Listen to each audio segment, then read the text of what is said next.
Guys, अक्सर जब कभी भी हम लोग बाहर जाते हैं तो हम लोग अपने लिए नए कपड़े खरीदते हैं, अपने कपड़ों पर ध्यान देते हैं, लेकिन जूतों पर शायद इतना ध्यान नहीं देते।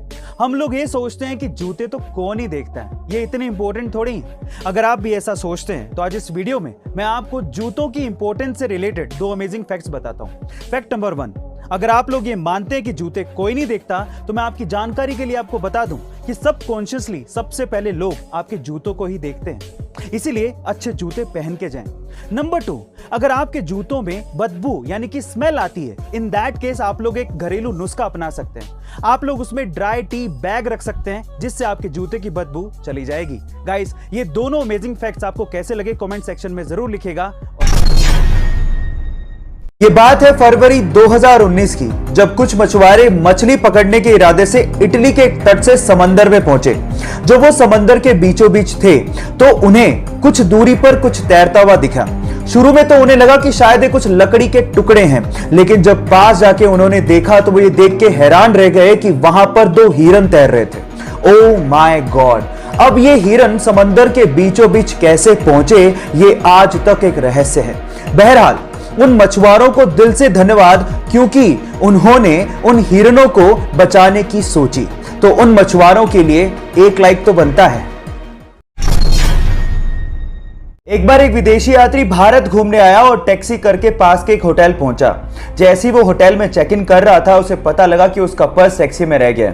उसने होटल वालों को कहा कि प्लीज आप टैक्सी वाले से कांटेक्ट करिए, लेकिन उन्होंने कहा कि हमारे पास टैक्सी वालों के कांटेक्ट नंबर नहीं है। उसने भी बहुत कोशिश करी, लेकिन टैक्सी वाले का कहीं पता ही नहीं लगा। वो पूरी तरह से घबरा गया था, क्योंकि उसका क्रेडिट कार्ड, उसका आइडेंटिटी कार्ड सब पर्स के अंदर थे। लेकिन 2 घंटे बाद वो टैक्सी वाला आया और उसने उस विदेशी यात्री को उसका पर्स थमा दिया। विदेशी यात्री ने खुश होकर उसे $70 देने की कोशिश करी, लेकिन उसके बाद जो टैक्सी वाले ने जवाब दिया वो आप लोगों को सुनना चाहिए।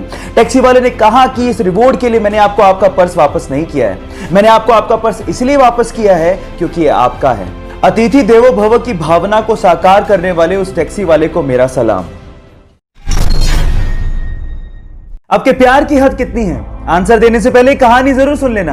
यह बात 1970 की, जब स्वीडन से एक टूरिस्ट से एक इंडियन आर्टिस्ट को पहली नजर में प्यार हो गया। उसके बाद वो एक दूसरे को डेट करने लगे और फिर शादी हो गई। लेकिन कुछ कारणों की वजह से उस लड़की को वापस अपने देश लौटना पड़ा। लेकिन उस लड़के ने कहा था कि हम लोग एक दिन फिर से मिलेंगे।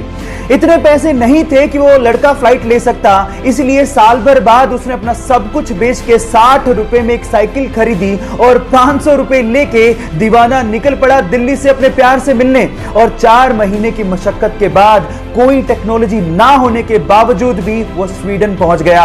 इतना शिद्दत वाला प्यार देखकर लड़की के माँ बाप ने लड़के और लड़की की फिर से स्वीडन में शादी करवा दी। है ना जुनूनी बात? आपके प्यार में कितना जुनून है, चैट सेक्शन में लिखने मत भूलिएगा।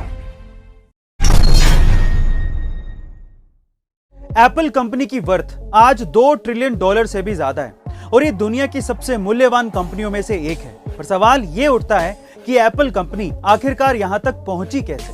चलिए आज मैं आपको बताता हूं। जब स्टीव जॉब्स ने एप्पल कंपनी की शुरुआत की थी तो वे सिर्फ ऐसा प्रोडक्ट बनाना चाहते थे जैसा वो सोचते थे। वो एक फ्यूचरिस्टिक थिंकर थे। वो कस्टमर के बारे में नहीं सोचते थे कि कस्टमर उनका प्रोडक्ट खरीदेगा या नहीं खरीदेगा। वो सिर्फ भविष्य को ध्यान में रखकर प्रोडक्ट बनाते थे और यही सोच कंपनी में आज भी है। एप्पल कभी नहीं सोचता कि उनका प्रोडक्ट कस्टमर खरीद पाएगा या नहीं खरीद पाएगा। वो कभी प्रोडक्ट नहीं बेचते, वो बेचते हैं अमीरी, दिखावा, डिजाइन, सिक्योरिटी, बेहतरीन फीचर्स। इसी वजह से एप्पल आज यहां तक पहुंचा है। गाइस, आपका एप्पल के प्रोडक्ट्स के बारे में क्या ख्याल है कमेंट सेक्शन में जरूर लिखेगा और ऐसे अमेजिंग वीडियोस के लिए शेयर, सब्सक्राइब एंड लाइक। मिलते हैं अगली वीडियो में।